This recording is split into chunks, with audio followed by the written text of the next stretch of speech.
Scooby-Doo is a Soviet Union experiment, and have you ever wondered why our favorite mystery-solving canine Scooby can talk? Well, today we've got a wild fan theory that just might blow your mind, so let's dive into that. Now, Scooby-Doo, Where You Are, first aired in 1969, right in the midst of the Cold War and the space race.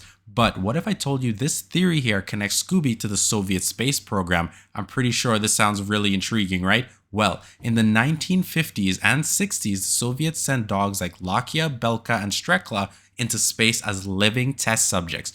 Could Scooby have been a result of the secret Soviet breeding program to create super intelligent dogs? Picture this, Scooby starts his life as a Soviet experiment, part of a breeding program aimed at creating intelligent dogs. He becomes so intelligent that the scientists around him start to take notice. Now, one scientist in particular starts to bond with Scooby. We're going to name this scientist Steve. Steve's whole idea here is that he doesn't want to send Scooby to his death in space and wants to keep him here on Earth and see what could become of him. So, with that being said, Steve decides to defect to America. And somewhere along the line, Steve gets unalive before he can hand over Scooby to the government officials in America, maybe the CIA perhaps. Now, this is where it gets really interesting. As Scooby is now a puppy and homeless walking around American streets, he somehow gets discovered by an animal shelter and they take him in, and this is where Shaggy comes in. Now, Shaggy walks into the animal shelter with the attempts of adopting a dog. This is where it gets quite interesting that Scooby now has to stand out amongst all these other dogs. Good thing he's super intelligent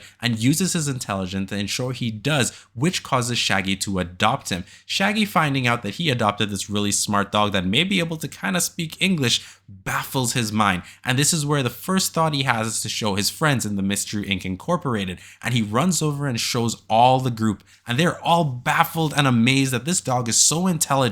Now, to further add fire to this theory, have you ever wondered in the title of Scooby-Doo why right after that is Where Are You? Well, think about this for a second. Maybe it's because Where Are You means that the CIA was secretly chasing our gang, hoping to get their paws on the Soviet superdog, which explains why they're always traveling. And this also explains why they're always trying to solve mysteries and go about investigations while they're on the road. They need to get money somehow in order to sustain themselves.